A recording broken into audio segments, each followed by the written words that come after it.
موږ اوس تقریبا نیمې حصې ته راورسېدو، ګنټه به شوي به لاره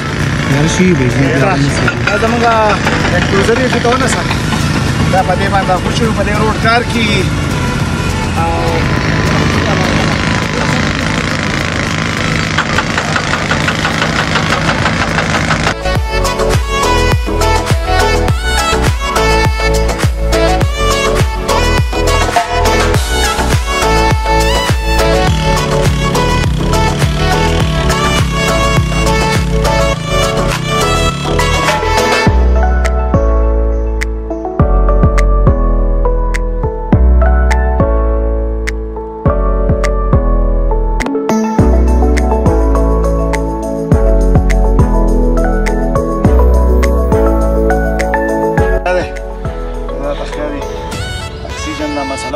شوې ده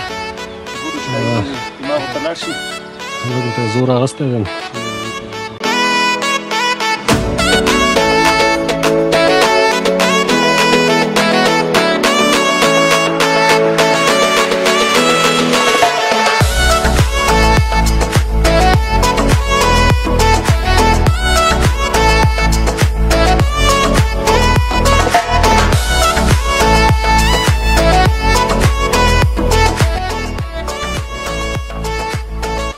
د روټۍ نه بعد بیا سټارټ باچا او زموږ اختلاف دی په دې علماو اختلاف دی چې د علم غرض دا دی او د علم فقها خو دا چونکې علماو کرام ډېر په دې باندې متفق دي چې هغه نو وضو هغه دی صحیح شو علم راښکاره شو او څو ګنټې بعد نو په څه ټایم را شو دی مې پوره ورګه هاغه منزل دی موږ به انشاءالله موږ 3 نیمې ګنټې تقریبا وشوې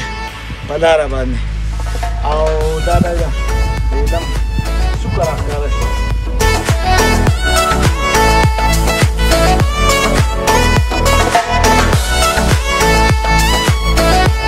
چېرې دی موټرسایکل د دې پاچا ده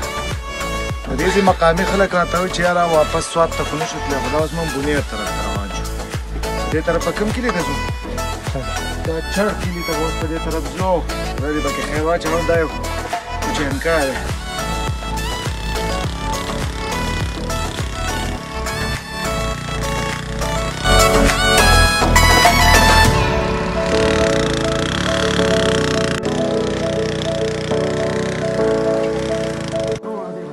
دا د علم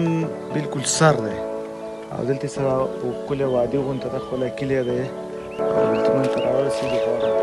نو ته اوس هماغه غر پاتې دی